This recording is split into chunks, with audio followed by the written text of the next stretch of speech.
अस्सलाम वालेकुम। I hope you are all doing well. आज की हमारी वीडियो कुछ इस तरह से है कि हम कुछ जो भी क्वेश्चन थे, जो भी बच्चे कुछ डायरेक्टली व्हाट्सएप पे पूछ रहे हैं या कुछ इंस्टा पे या कुछ कमेंट्स में, सारे हम उसको बनाने लगे हैं। एक Q&A टाइप वीडियो जो भी है, सारी इन्फॉर्मेशन इसमें देंगे। ये है हमारे साथ जैद भाई जो हमारे रूममेट हैं। ये भी सारी वीडियो में आपके साथ मतलब गाइडेंस सारी जो है डिस्कस करेंगे। तो जैद भाई स्टार्ट करें कुछ। अच्छा जी, बिस्मिल्लाहिर्रहमानिर्रहीम। सबसे पहले जी मतलब यहाँ पे एडमिशन प्रोसीजर स्टार्ट होता है। काफ़ी बच्चे पूछते हैं एडमिशन प्रोसीजर्स का क्या हिसाब किताब है, कौन सी कंपनी जो है फर्म जो है वो एडमिशन करवा के देती है। एडमिशन का सबसे पहले ये होता है कि आपने ऑफिशियल जो इनकी है कंपनी, उनसे आपने रब्ता करना है, जो कि यहाँ पे हमारे टिकास है। लेकिन काफ़ी एडमिशन है जो है वो टिकास से होते हैं, कुछ एडमिशन जो होते हैं जो HBR है, दोनों काम कर रहे हैं, उनके दोनों के अलग अलग यहाँ पे हॉस्टल्स हैं। लेकिन ऑफिशियल जो है ना हमारी यूनिवर्सिटी के साथ जो है वो जो 20 से जो है 25 साल हो गए तकरीबन जो कंपनी काम कर रही है वो है टिकास। बेसिकली ये जो है कंपनी इंडिया की है और वो ही पाकिस्तान और जितने भी फॉरेन स्टूडेंट्स हैं उनको डील करती है। और अब सबसे पहले ये है कि एडमिशन प्रोसीजर्स क्या होता है। सबसे पहले ये होता है कि हमारा जैद भाई सबसे पहले आप ये बता दें मतलब कि ट्रांसफ़र आपने लिया, मैंने भी लिया, आपने अच्छा, भी सबसे लिया। पहले ये है कि हम लोगों ने ट्रांसफ़र लिया है। मेरे मेरे 2 साल वहाँ पे थे किर्गिस्तान के अंदर। ये भी भाई के 2 इयर्स कंप्लीट करके आए हैं। और थर्ड ईयर में हम लोगों ने यहाँ पे आके अपनी माइग्रेशन करवाई है, क्योंकि वहाँ पे कुछ PMCs के इशू थे जिसकी वजह से उन्होंने कंट्रीज़ को भी कैटेगराइज कर दिया था और यूनिवर्सिटीज़ को भी ना उन्होंने ABC लिस्ट के अंदर ट्रांसफ़र कर दिया, जिसकी जिसकी वजह से हमें जो है ना वो माइग्रेशन करना पड़ी। तो बाकी ये है कि यहाँ पे माइग्रेशंस के जो उतने ही स्टूडेंट्स ले लिए हैं इन्होंने जितनी इनकी सीट्स अवेलेबल थी हर सेमेस्टर के अंदर। लेकिन ये है कि इनको अपना ईयर स्टार्ट करते हैं सितंबर से, जैसे कि पाकिस्तान के अंदर सेम है, जिस तरह के इंडिया के अंदर सेम है कि जो उनका ईयर स्टार्ट होता है सितंबर से, तो वहाँ से ही उनका इनटेक वहाँ ही होगा। वो फरवरी जनवरी सेशन के ये बच्चे नहीं लेते। मतलब मीन्स जो कि जो first first semester, third semester, fifth semester और सेवन्थ सेमेस्टर जो भी होगा ये सितंबर से ही लेंगे। और फिर आप इसके प्रोसीजर की तरफ जाते हैं कि एडमिशन जो है फ्रेश स्टूडेंट कैसे लेंगे। माइग्रेशन के लिए होगा कि हमें ट्रांसक्रिप्ट लेना पड़ेगी। उसके बाद और शप्राफ का होता है, वो मिनिस्ट्री की तरफ से मिलता है, वो लेना पड़ेगा। और लेकिन वो इधर मतलब बेसिक नीड नहीं है, वो हाँ नहीं चाहिए। जस्ट ट्रांसक्रिप्ट और जो डॉक्यूमेंट्स हैं ना वो अटेस्टेड होने चाहिए हाँ IBC जी, से और फॉरेन मिनिस्ट्री ऑफिस हाँ से। जी, वो आपका वो जो है डॉक्यूमेंट्स टेस्टेड होने चाहिए, वो कंपलसरी है यहाँ पे। और उसके बाद FSC का जो है वो तो रिजल्ट कार्ड या डिग्री जो भी हो वो भी यहाँ पे कंपलसरी है, और साथ ट्रांसक्रिप्ट है। 3 चीज़ें ये चाहिए होती हैं माइग्रेशन के लिए। चलिए अब जो है वो फ्रेश स्टूडेंट की तरफ जाते हैं। उनके लिए भी पॉलिसी ये सेम है कि उनको भी टेस्टेड डॉक्यूमेंट्स चाहिए होते हैं सेकेंड ईयर का। उसके बाद उनको बाद में एडमिशन के लिए क्या करना पड़ता है, सबसे पहले ना एडमिशन लेटर मिलता है यूनिवर्सिटी की तरफ से। वो आपको उसके अंदर वो लिखा होता है 5 साल की डिग्री, अंदर 6 साल डिग्री जो भी है अलग अलग यूनिवर्सिटीज़ की। लेकिन सेमी का 5th ईयर प्रोग्राम है तो वो लिखा होगा जनरल मेडिसिन का ऊपर। और उसके बाद जो होता है वो हमने इनविटेशन के लिए अप्लाई करना होता है। इनविटेशन जो होता है ना वो एक यहाँ पे वीज़े अप्लाई करने के लिए एक कंपलसरी डॉक्यूमेंट होता है जो हमें यूनिवर्सिटी अलॉट करती है। एम्बेसी की तरफ से यूनिवर्सिटी को मिलता है, यूनिवर्सिटी हमें फिर अलॉट करती है, फिर हमने एम्बेसी लेके जाना जिसकी बिना पर हमें जो है वो वीज़ा मिलता है पासपोर्ट पे। और उसके बाद हम जो है यहाँ पे फ्लाई करते हैं और यहाँ पे आके हम अपने ओरिजिनल डॉक्यूमेंट्स, टेस्टेड डॉक्यूमेंट और ये सारा कुछ जो है वो बाद में कंप्लीट करते हैं। उसके बाद जो है आप यूनिवर्सिटी में क्लासेस स्टार्ट हो जाती हैं। बाकी फ्लाई करने के लिए मैं कुछ बता देता हूँ बेसिक सी चीज़ें जो आपको यूनिवर्सिटी एडमिशन लेटर भेजेगी। बाकी जो आपको इनविटेशन लेटर आएगा जिस पे आप एम्बेसी जाते हो वीज़ा लगवाने के लिए, वो आपके हाथ में होना चाहिए प्रिंटेड फॉर्म में। बाकी एक वैक्सीनेशन सर्टिफिकेट होना चाहिए जो आपने वैक्सीन कराई होगी पाकिस्तान में। बाकी एक PCR टेस्ट होता है जो कि 72 घंटे 72 आवर तक वैलिड होता है। तो वो मतलब कि जिस दिन की टिकट हो आप उससे 2 दिन पहले करा लीजिएगा। एक दिन बाद वो टेस्ट मिल जाता है तो अगले दिन आपने फ्लाई करना होता है। तो वो भी अपने हाथ में रखिएगा। ये कुछ बेसिक सी चीज़ें हैं, बाकी कोई परमिट लेटर नहीं होता। वीज़ा आपके पासपोर्ट पे स्टैंप होता है। यही चीज़ें होती हैं बेसिक सी। बाकी अगर वो कुछ पूछें तो मतलब इनविटेशन दिखा दीजिएगा। बाकी पासपोर्ट के ऊपर भी लिखा होता है कि सेमी मेडिकल यूनिवर्सिटी SMU, और स्टूडेंट वीज़ा भी लिखा होता है सारा कुछ। बाकी कोई इतना खास इशू नहीं है, क्योंकि काफ़ी स्टूडेंट पूछ रहे थे कि परमिट कुछ भी हो कि यूनिवर्सिटी कुछ देती है या नहीं, इस तरह की कोई चीज़ नहीं होती। यही चीज़ें हैं बाकी। अरफान भाई ने सारा गाइड किया, मैं आपको ज़रा बताता जाऊँ कि इनविटेशन हमें चाहिए नहीं होता, लेकिन मसला ये है कि इनको ट्रांसलेशन नहीं आती। जो हम पाकिस्तान में जब किसी एयरपोर्ट पे जाते हैं ना तो उनको वो समझ नहीं आती कि स्टूडेंट लिखा हुआ है या उन्होंने सेमी मेडिकल यूनिवर्सिटी लिखा हुआ है। तो उसके लिए ये होता है कि हम इनविटेशन अपने पास रखते हैं और साथ जो है ना वो हम रखते हैं अपना एडमिशन लेटर, ताकि हम उनको बता सकेंगे हम जो है ना वो एज अ स्टूडेंट ही जा रहे हैं। वो पूछते हैं आपका जो है ना वो रीज़न क्या है या आप क्यों जा रहे हैं, तो आपने उनको ये दिखा देना कि इनविटेशन ये देख लें और हमारा उसके बाद जो है ना वो एडमिशन लेटर देख लें, हम as a medical student apply कर रहे हैं। तो ये चीज़ें, और उसके बाद जो है बाकी कोरोना की वजह से आपको पता है कि उन्होंने बता दिया कि कोरोना सर्टिफिकेट होना चाहिए और पीसीआर को वो हर वेबसाइट पे देख लें जो जो एयरलाइन पे आप आएंगे। और एयरलाइन यहाँ पे जो है ना वो ज़्यादातर दो ही आ रही हैं, एक फ़्लाई दुबई है और एक एयर अरेबिया है, ठीक है। और आगे से जो है वो जब यहाँ पे आ जाएंगे, और एयरपोर्ट ज़्यादातर बच्चे पूछते हैं कि अलमाते हैं या नूर सुल्तान आए। तो बाकी हम ज़्यादातर इरफान भाई बताते हैं कौन सा रिकमेंड करेंगे ज़्यादा। जो मुझे लगता है ना, नूर सुल्तान आना चाहिए, जो मतलब खुद आ रहा है सेल्फ। एक कुछ चार्टर्ड फ्लाइट से आ रहे हैं तो वो तो ठीक है, वो जैसे भी आएंगे सब इकट्ठे आएंगे। जो कुछ आ रहे हैं जिनको लिए मतलब मैं रेकमेंड करूंगा, नूर सुल्तान है। नूर सुल्तान से एक ऐप है इन ड्राइवर टैक्सी, जो पाकिस्तान में भी चलती है, इधर भी चलती है। वो अपने मोबाइल में डाउनलोड करके हैं, इधर से हैं नूर सुल्तान से निकलते ही टैक्सी कराएं, सिम वगैरह एयरपोर्ट से ही ले लें, ठीक है। टैक्सी करा के तकरीबन मुझे जो लगता है कि 3 से 4 हज़ार पर पर्सन आता है फेयर पाकिस्तानी, जिसमें आप हॉस्टल पहुंच जाते हो, और 6 से 7 घंटों का डिस्टेंस है। हाँ जी, और अलमाते को ज़्यादा बाकी देख लें जिस तरह एयरपोर्ट, लेकिन ज़्यादा प्रेफरेंस आप दें नूर सुल्तान को। अगर आपको नहीं वहाँ पे मिल रहा तो फिर आपको सेकंड ऑप्शन अलमाते रखें, क्योंकि वो यहाँ से बहुत ज़्यादा दूर है। वो एक साइड पे है और ये सेमी सिटी जो है वो रशिया के बॉर्डर की साइड पे है, तो बिल्कुल मतलब बहुत ज़्यादा गैप है।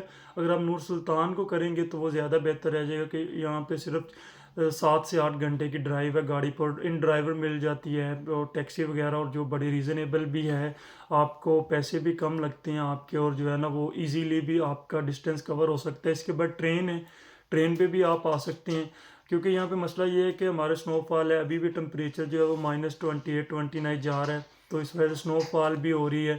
तो हम इस सीज़न में अगर आना है आपने जनवरी फरवरी में, तो ये रिकमेंड करेंगे कि अगर आप जो है अकेले हैं या जो चलो ज़्यादा हैं तो फिर आपको ट्रेन पे भी आ सकते हैं, क्योंकि रोड वगैरह जो है वो ब्लॉक हो सकते हैं स्नोफॉल की वजह से। तो बाकी ये दो ऑप्शन है आपके पास, और तीसरा फ़्लाइट का भी है ऑप्शन। बाकी जरा फ़्लाइट का ये होता है कि वो टाइम डिफरेंट होता है, क्योंकि इनका जो सेमी एयरपोर्ट है वो इतना ऑपरेट नहीं कर रहा जो है वो नॉर्मल की तरह, और जो है वो बस बहुत कम फ़्लाइटें आती हैं, वो भी डोमेस्टिक फ़्लाइटें, इंटरनेशनल फ़्लाइट कोई भी नहीं आ रही। तो आप वो देख लें, वो आप फ़्लाइट के हिसाब से देख लें, अगर वो रीज़नेबल पड़ रहा है तो वो भी थर्ड ऑप्शन है आपके पास। तो अब आ जाते हैं कई बच्चों का स्टडी पैटर्न किस तरह पास करना नहीं, है और कौन सा। पैकिंग पैकिंग पहले बता देना जैद भाई की, अच्छा, पैकिंग। अच्छा चले पैकिंग है। पैकिंग में जो है ना वो आप लोग सारी ज़रूरियात की चीज़ें रखें, जिसके अंदर सबसे ज़्यादा ये है कि गर्म कपड़े, वार्म क्लॉथ आप लोग अपने साथ रखें। और बाकी क्योंकि जो अभी लोग बच्चे आ रहे हैं, क्योंकि हमारे फर्स्ट सेमेस्टर के जो स्टूडेंट्स हैं वो ज़्यादातर अभी आ रहे हैं, तो यहाँ पे यह है कि टम्परेचर बहुत ज़्यादा लो है। यहाँ पे कल हमारा टम्परेचर था -34। तो बाकी है उस हिसाब से बाकी थर्मल मिलते हैं जो हम अंडर अंडर ड्रेस पहनते हैं, वो आप लोग लें, लेगी ठीक है। टाइप कुछ भी हाँ मतलब जी, ले। लेगी टाइप लें। उसके बाद शूज़ वगैरह जो हैं वो आप लोग लें कि जो है वो फर वगैरह लगी हो अंदर उनके, वो ज़्यादातर यहाँ पे हो सकते हैं। और जो है तीसरी चीज़ जो है हमारी जैकेट्स वगैरह, वो ज़्यादा आप लॉन्ग कोट वगैरह लें, ठीक है। और बाकी मफरल वगैरह लें, ग्लव्स लेके आएँ आप लोग। सॉक्स भी जो हैं वो ज़्यादातर यहाँ पे शॉर्ट्स ले आते हैं बॉयज़ वगैरह या जो भी होता है, लेकिन वो यहाँ पे आके चलती नहीं है, तो इसलिए आप लोग जो हैं वो लॉन्ग सॉक्स लेके आएँ। और ट्राई करें कि वो ज़्यादा थिक हों, क्योंकि वो पाकिस्तान और ये वो वाला सिस्टम नहीं यहाँ पे चल सकता ना। तो बाकी ये चीज़ें हैं। और बाकी अगर बाकी हॉस्टल में आप लोग एक्सटेंशन लेके आएँ जो है वो आपके चार्जिंग वगैरह के लिए, क्योंकि बेड जो होते हैं वो एक्सटेंशन से वो ज़रा स्विच से ज़रा दूर होते हैं, ठीक है। तो और बाकी जो है बाकी जिसने सेल्फ कुकिंग करनी होगी कभी कभी, तो कुछ मसाला जात ले हैं, ठीक है। नेशनल बिरयानी हो गई, कौरमा, जो भी मतलब जिसको जो अच्छा लगता है कुकिंग के हवाले से, क्योंकि यहाँ पे सेल्फ कुकिंग भी होती है। कभी कभी बंदा करता है स्टडी के, मतलब बंदा स्टडी भी करे और संडे वीकेंड पे कर ले, तो वो अपने मसाला जात ले हैं, बेसिक सी जो भी चीज़ें हैं। बाकी जो चीज़ें आपने खाने पीने की हैं वो भी ले हैं। बाकी ख्याल यही रखना है कि वार्म क्लॉथ लेके हैं।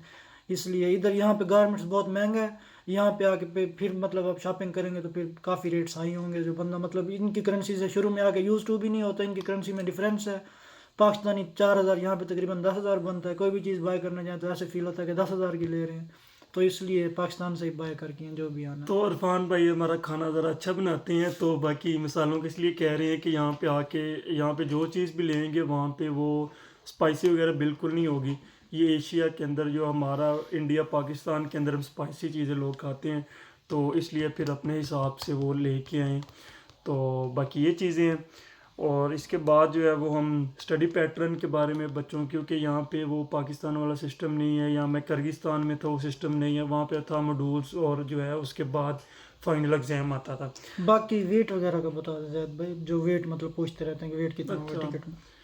वेट जो है वो ये है कि मतलब हर एयरलाइन का अलग-अलग होता है। वो आपका ज़्यादातर जो एयरलाइन जो होती है वो नॉर्मल बेसिक जो इनका वेट होता है वो तकरीबन होता है 30 केजी होता है इनका लगेज, और 7 केजी जो होता है हैंड बैग। बाकी ये है कि जब मैं आया था मेरा सामान ज़्यादा था। बाकी यहाँ पे जो डोमेस्टिक फ़्लाइट आप लोग करवाएंगे उसका वेट बहुत ज़्यादा कम होगा, वो 20 केजी होगा वो लगेज, और 5 to 6 केजी या 7 केजी होगा वो आप लोगों का हैंड बैग।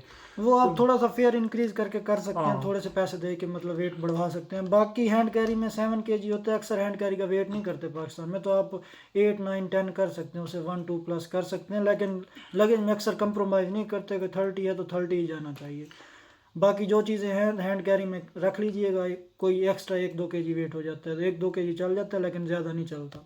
बाकी ये कंपनसेट करने की कोशिश करें, अगर हो सकता है इसके अंदर तो ठीक है, नहीं तो फिर यही है कि इसका ऑप्शन ये बनता है कि एयरपोर्ट में परेशान से बचने के लिए आप लोग जो हैं वो ज़्यादा जिससे भी ट्रैवल एजेंट से आप टिकट करवाएं उसको कहें कि हम फेयर थोड़ा सा इंक्रीज़ कर देंगे। वो लिमिट होती है 10 केजी, जितना भी आप बढ़ाना चाह रहे हैं। यहाँ पे था मैं जो मेरा वेट ज़्यादा था, तो इसलिए फिर मुझे यहाँ पे डोमेस्टिक फ़्लाइट मैंने जब करवाई थी वो मैंने 50 केजी की करवाई थी, जो तकरीबन मुझे वो 10-11 हज़ार टेंगे ज़्यादा देना पड़ा। तो मतलब ज़्यादा पैसे नहीं बनते पाकिस्तानी, 4 से 5 हज़ार तकरीबन बनता है। तो उससे ये होता है कि बंदा अपनी चीज़ें, फिर परेशानी बनती है यहाँ पे आके एयरपोर्ट पे। तो इसलिए ये है कि आप इससे पहले ही अपना अपना वेट सारा कुछ आप कर लें कि कितना होगा, और उस हिसाब से फिर अपनी जो है वो ट्रैवल्स एजेंट को कह के अपनी टिकट के अंदर उतना ही वेट इंक्रीज़ करवा लें। तो सही है भैया। तो बाकी अब ये है कि स्टडी पैटर्न का वो यहाँ पे बहुत डिफरेंट है। मतलब यहाँ पे नाम इसको सेमेस्टर वाइज कह सकते हैं, नाम इसको ईयर वाइज कह सकते हैं, क्योंकि यहाँ पे हमारे फॉर्मेटिव होंगे जो हर एक सिस्टम के, या जो भी सब्जेक्ट होगा उसके अलग होंगे। किसी के 2 मॉड्यूल्स होंगे जिसको मॉड्यूल्स, फॉर्मेटिव को मॉड्यूल्स भी कह सकते हैं। फॉर्मेटिव मीन मतलब मिड टर्म होंगी, हाँ, ड्यूरिंग स्टडी मतलब मिड टर्म कोई भी छोटे से हाँ टेस्ट जी। आ जाता है जैसे MCQ टाइप, तो और वो होगा। बाकी और जो सबमिटिव होगा वो आपकी इसको फाइनल को कह देंगे। और सबमिटिव से पहले जो है ना, वो सबमिटिव के भी 2 हिस्से होते हैं। इसके अंदर एक के अंदर ओस्पी होता है, ठीक है, जिसके अंदर हम वाइवा वगैरह टीचर्स को देना होता है, जिसके अंदर स्टेशंस आती हैं। सेकंड ईयर वालों के लिए अलहदा प्रोटोकॉल है, फर्स्ट ईयर वालों के लिए अलहदा, और थर्ड ईयर वालों को अलहदा है। और हमारा थर्ड ईयर था तो हमारा उनको स्टेशन वगैरह उन्होंने दे दिए, वो सारा हमने कंप्लीट करना होता है। केस टाइम होता है 2-3 मिनट होता है, उसको केस को देख के डायग्नोस करके हमने लिखना होता है। तो बाकी एक मज़ीद सारा आपको एक दफ़ा शुरू से एलेबोरेट कर देते हैं, इरफान बाकी भाई देख लें। एग्ज़ाम्स का मैं बताता हूँ, क्योंकि मैंने बड़ी मुश्किल से पास किए हैं और पढ़ पढ़ के पास किए हैं, तो मुझे अच्छे से पता है। ठीक है, फॉर्मेटिव होता है मिड टर्म जो भी दरमियान में आ जाता है सेमेस्टर के, तो वो होता है 15% का। 100% मतलब नंबर है, जिनमें से 50% जो पासिंग क्राइटेरिया ना वो 50% का है। ठीक है, तो 15% जो 15% है वो है फॉर्मेटिव के। ठीक है, और 15% जो है वो है अटेंडेंस के, क्लास अटेंडेंस, जो भी मतलब क्लास परफॉर्मेंस आपकी होनी है टीचर देंगे वो आपको। तो ये हो जाएंगे 30%। बाकी रह जाते हैं 70%। तो 35% होता है उस पर प्रैक्टिकल, जो मतलब हम टीचर्स को परफॉर्म करके दिखाते हैं, उनके मतलब के रिटर्न भी हो सकता है और वो सुन भी सकते हैं, वो उनकी मर्जी होती है, जैसे मर्जी वो सुने। ठीक है, वो 35% का होता है। और बाकी होता है 35% का सुमेटिव, जो कि फाइनल एक MCQ टाइप होता है। तो ये टोटल हो जाता है 100%। अब अगर फॉर एग्जांपल शुरू में हमें ये कहते थे कि फॉर्मेटिव का इतना वेटेज नहीं है, लेकिन फॉर्मेटिव अगर आपके किसी सब्जेक्ट के 2 हो जाते हैं तो हर फॉर्मेटिव 100 नंबर का होता है, मतलब हर टेस्ट 100 नंबर का लाजमी होता है। वो आप परसेंटेज खुद निकालिएगा कि 100 नंबर को, अगर मतलब 100 नंबर का आपने टेस्ट दिया है तो वो 35% का, तो परसेंटेज आप खुद निकालिएगा। तो अगर फॉर एग्जांपल किसी सब्जेक्ट के 2 फॉर्मेटिव आ जाते हैं, 2 फॉर्मेट दोनों का मतलब होगा कि 15% वेटेज होगा हर सब्जेक्ट में। तो 2 फॉर्मेटिव आते हैं तो उसका मतलब 200 नंबर हो गए। 200 नंबर को आप जितने भी नंबर गेन कर सकते हैं, फॉर एग्जांपल आपके 40 आए हैं, तो आप मतलब कि उस तरह से मल्टीप्लाई करेंगे, उसकी 15% एवरेज निकालें, तो मतलब आपने अगर 40 नंबर हासिल किए तो ऑलमोस्ट आपने कोई 3-4% हासिल किए 15% में से। तो ये आप मतलब एक गैस कर लें कि मैंने 3-4% हासिल कर लिए, बाकी मुझे 46 या 47 और चाहिए पास होने के लिए, और आपके पास बाकी पेपर रह गए 85%। फॉर्मेटिव चला गया 15% का, आपने उधर से गेन किया 3 से 4%, ठीक है। बाकी आ जाता है क्लास परफॉर्मेंस बेस पे जो टीचर्स देते हैं। टीचर के साथ अच्छा बिहेव करो, क्लास मिस ना करो, ठीक है, एबसेंटी कोई ना करो, क्लास में अच्छा परफॉर्म करो, तो टीचर आपको 13, 14, 12 दे देता है, ठीक है। तो वो हमारे लिए एक बेनिफिशियल, मतलब ये चीज़ हमारे लिए बहुत बेनिफिट देती है हमें पास होने के लिए, कि 15 में से हमें 12, 13, 14 मिल रहे हैं। फॉर एग्जांपल 13 भी कोई टीचर दे देता है और हमने फॉर्मेटिव में 3 से 4 गेन किए हैं, तो ये टोटल मिला के 17 हो जाते हैं। बाकी हमारा रह जाता है 70%, जिसमें ओस्पा यानी प्रैक्टिकल 35% का, और बाकी रह जाता है 35% का सुमेटिव जो एमसीक्यूज टाइप होने हैं। तो क्लिनिकल है हमारा 3rd ईयर, तो उसमें एमसीक्यूज काफ़ी टफ आते हैं। हम जितना भी स्टडी करके जाए सारा के सारा क्लिनिकल होता है, हमें पता होता है कि हमने ज़्यादा भी हमने 40 या 50 मार्क्स गेन कर लेने हैं, जो कि ऑलमोस्ट बनते हैं कोई तकरीबन 15%, 16 या 17%। तो अगर 15 भी हम गेन कर जाते हैं तो ये बन जाता है 32%। 17 हम पहले गेन कर चुके हैं क्लास अटेंडेंस और फॉर्मेटिव में से, और 15 हम इधर से अगर गेन कर लेते हैं तो 32 हो गए। बाकी एक बचता है प्रैक्टिकल, जो हम टीचर को परफॉर्म करके दिखाना होता है। तो टीचर अच्छा होता है, ठीक है, उसको आप मतलब कहो कि हम ये परफॉर्म करें सर, हमारे मार्क्स कम है, अगर मतलब अगर आप रिक्वेस्ट करेंगे फॉर एग्जांपल, नहीं तो वैसे भी टीचर 70+ ही दे देते हैं 100 में से। तो आप एवरेज निकाल लें, 17 मार्क्स अगर आपने गेन किए हैं तो ऑलमोस्ट कोई बन जाती है एवरेज कोई तकरीबन मे बी 25, 24 तक। तो अगर आपने 32 पहले बनाए हुए 24 और बन जाते हैं तो अब पास हो 50%, ये पासिंग क्राइटेरिया। क्योंकि बहुत से स्टूडेंट मुझसे ये पूछ रहे हैं कि सब्जेक्ट कैसे पास करने हैं, इनका पासिंग क्राइटेरिया बहुत सख्त है, ये है वो है। तो यार ऐसी कोई बात नहीं है, पासिंग क्राइटेरिया बिल्कुल ईजी है, 50% है ना कि 60% है। क्योंकि हम पहले किर्गिस्तान में थे, वहाँ पे 60% था, यहाँ पे 50 है। और ये 50 भी जो पढ़ेगा वो ले पाएगा, बगैर पढ़े नहीं आता। इतना इजी भी नहीं है लेकिन इतना टफ भी नहीं है। अगर आप, हाँ, अगर आपने ना पढ़ने की कसम खा ली है तो ये 50% भी नहीं आने वाले। बाकी ये है कि बाकी हम इसके लिए ना, अगर आपको कोई क्वेश्चन होगा तो हम आप लोगों को एक अलहदा वीडियो बना देंगे, किप्स का पता होगा जो स्टूडेंट्स पढ़ रहे हैं। बाकी ये है कि मैं बताता जाता हूँ कि क्योंकि यहाँ पे एक ऑनलाइन सिस्टम है, अगर आप लोग यहाँ पे भी आएंगे तो हमको एक रूम्स अलॉट कर दिए जाएंगे, उस पीसीज पे जाके आपने बैठकर पेपर देना होता है। यहाँ पे सिर्फ क्लास मार्क्स और जो ओसपी के समटाइम्स ओसपी भी ऑनलाइन होता है, और बाकी जो है वो नहीं तो टीचर्स के जो मार्क्स होते हैं ये 15 से जो यहाँ पे 50% होता है, वो जो होता है वो टीचर्स के हाथ में होता है। बाकी जो 50% है वो आपका वहाँ से किप से ही सारा कुछ होगा। तो बाकी ये है कि वो आप जितना आपका रिज़ल्ट होगा, जितना आप अटैम्प्ट अच्छा करेंगे उतना आपका रिज़ल्ट अच्छा होगा। और बाकी ये है कि क्लिनिकल केसेस हैं, मतलब वहाँ पे हमारा किर्गिस्तान का 60 था, लेकिन ये है कि यहाँ पे बहुत मतलब सिस्टम है, वो पढ़ना पड़ेगा आपको। तो इंशाल्लाह बाकी आप लोग पढ़ने के लिए आ रहे हैं तो अल्लाह बेहतर करेगा, सारा कुछ जो है वो इतना मुश्किल भी नहीं है। जिसने नहीं करना उसके लिए बहुत ज़्यादा मुश्किल है, और जो ट्राई करेगा तो इंशाल्लाह अल्लाह ताला भी आप लोगों का हाथ पकड़ेगा, अपनी रहमत करे, और आप लोग इंशाल्लाह वो कर कहते लोगे। हैं ना, खुदा भी उनकी मदद करता है जो अपनी मदद आप हाँ करते हैं, जी। इसलिए आप थोड़ा सा भी उठेंगे तो इंशाल्लाह पास हो जाएंगे, कोई ऐसा मसला नहीं है। हाँ, अगर आप सोते रहेंगे तो फिर तो जाहिर सी बात है रिटेक लेना पड़ेगा। हाँ जी। अगर आप फेल हो जाते हैं तो रिटेक होता है, तो वो लेना पड़ेगा, फिर इसलिए इशू बन जाएगा। टीचर्स भी कहेंगे ये बच्चा निकम्मा था, वो फिर दोबारा अटेंडेंस में मार्क्स कम दे देंगे, कुछ भी, फिर बंदा लटकता ही रहता है। हाँ जी। और बाकी चलें, इसका जो भी क्वेश्चन होगा आप नीचे कमेंट्स में बता दीजिए कि इंशाल्लाह हम एक क्लिप्स पे जो है ना वो स्क्रीन रिकॉर्डिंग के साथ आपको सारा बता देंगे। क्योंकि कुछ रिज़ल्ट्स हमारे रहते हैं अभी अपडेट नहीं हुए, तो जो है वो हम जब रिज़ल्ट अपडेट हो जाएंगे साथ साथ आपको दिखा भी देंगे, और साथ आपको इंशाल्लाह समझा देंगे। और इसके बाद एक क्वेश्चन भाई ने किया था, मतलब फ़ूड के हवाले से और एक्सपेंसेस कितने हैं। फ़ूड यहाँ पे मतलब मैं किर्गिस्तान से कंपेयर करूँ, यहाँ से कज़ाकिस्तान से कंपेयर करूँ, वहाँ पे ये था कि हमारा मेस जो था वो कंपलसरी था। जो हम हॉस्टल में पे कर रहे थे रेंट, उसके साथ जो $100 या 120 जो थे वो हमें पे करना पड़ता था मेस के लिए। और जो को बच्चा चाहता था भी कि मैं यहाँ से ना खाऊं, उसको भी लेकिन मजबूरी के तहत यहाँ से खाना पड़ता था। लेकिन यहाँ पे सबसे अच्छी बात ये है कि इनको हमने सिर्फ रेंट पे कर रहे हैं, बाकी ये जिस तरह होटल टाइप या कैफ़े कह लें कि जितना आप लोग खाएंगे उतना ही आप पे करेंगे।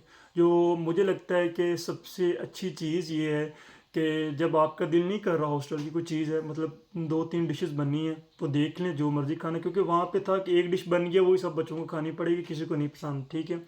क्योंकि क्योंकि ज़्यादातर कई बच्चे होते हैं जो वो चिकन वगैरह ज़्यादा पसंद करते हैं, कुछ जो वेजिटेबल्स होते हैं जो लोग वो ज़्यादा सब्जियां ज़्यादा पसंद करते हैं। तो ये यहाँ पे ये मसला नहीं है, ठीक है। यहाँ पे 2-3 डिशेस बनी है, अगर आपको उसमें से पसंद जो आ गई वो आप उसी हिसाब से पे करेंगे, उसी हिसाब से खा लेंगे। अगर आपको नहीं आता, नहीं पसंद आ रहा, तो आप बाहर से कहीं से जाके खा सकते हैं। यहाँ पे टिकास हॉस्टल है हमारा, उसके सामने एक कैफ़े है और एक यहाँ पे कैफ़े है जहाँ पे पाकिस्तानी इंडियंस फूड बन रहे हैं जो टेस्ट पाकिस्तान का मिल जाता है।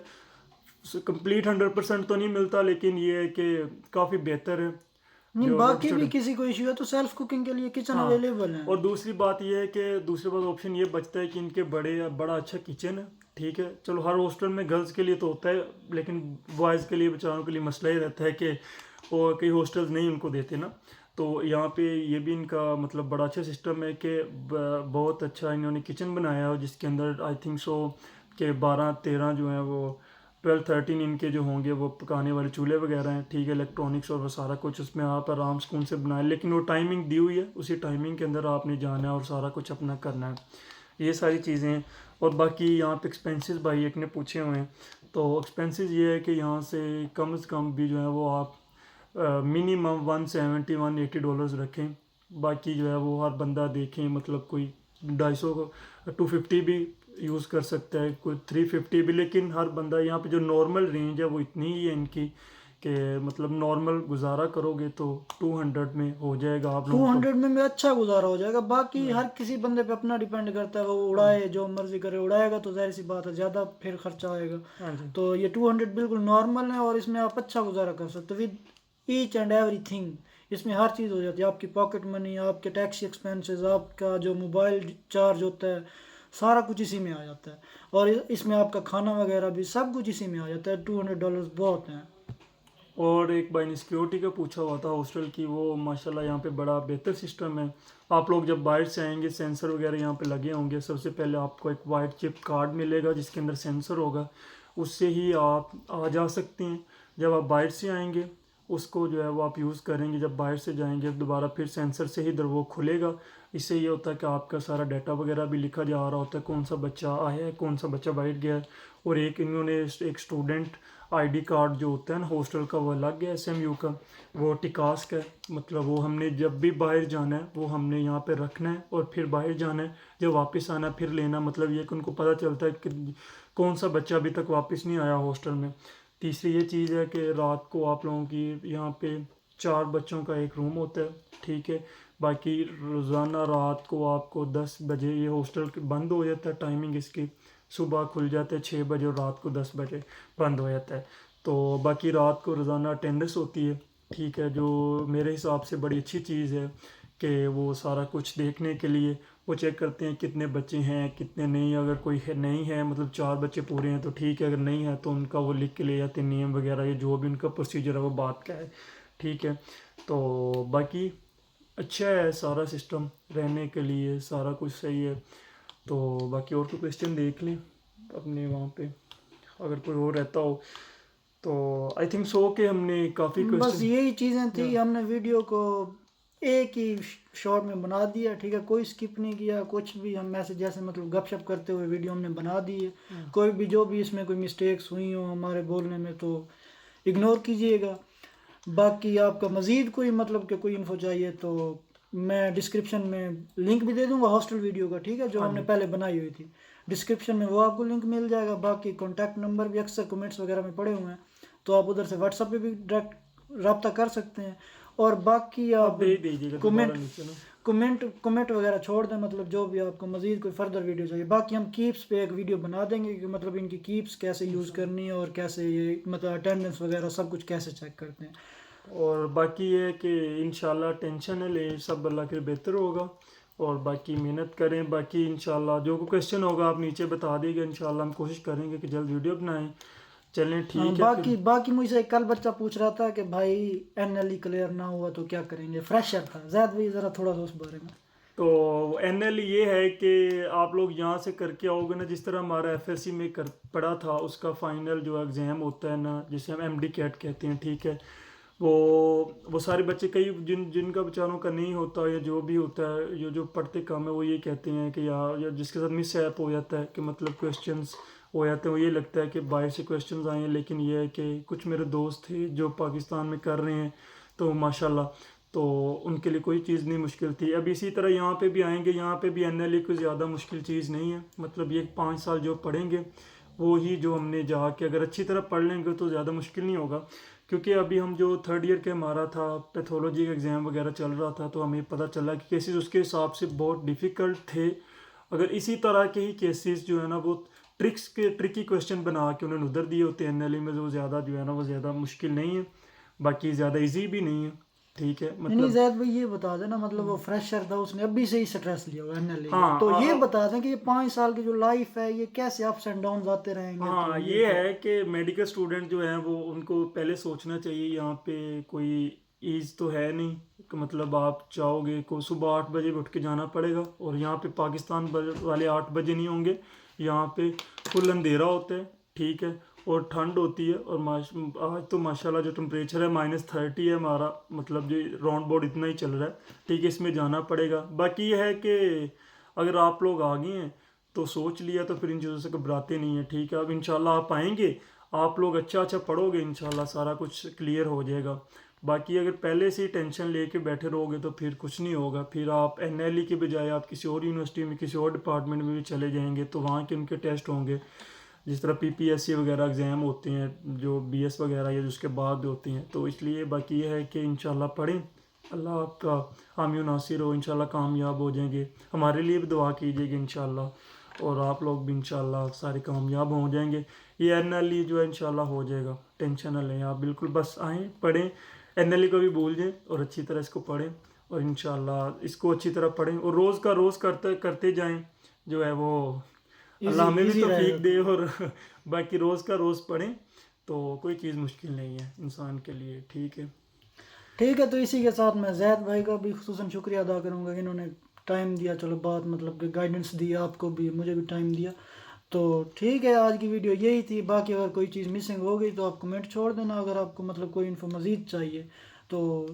बस इसी के साथ ही हम इजाज़त चाहेंगे। टेक केयर, अल्लाह हाफिज़। ठीक है जी, अल्लाह हाफिज़।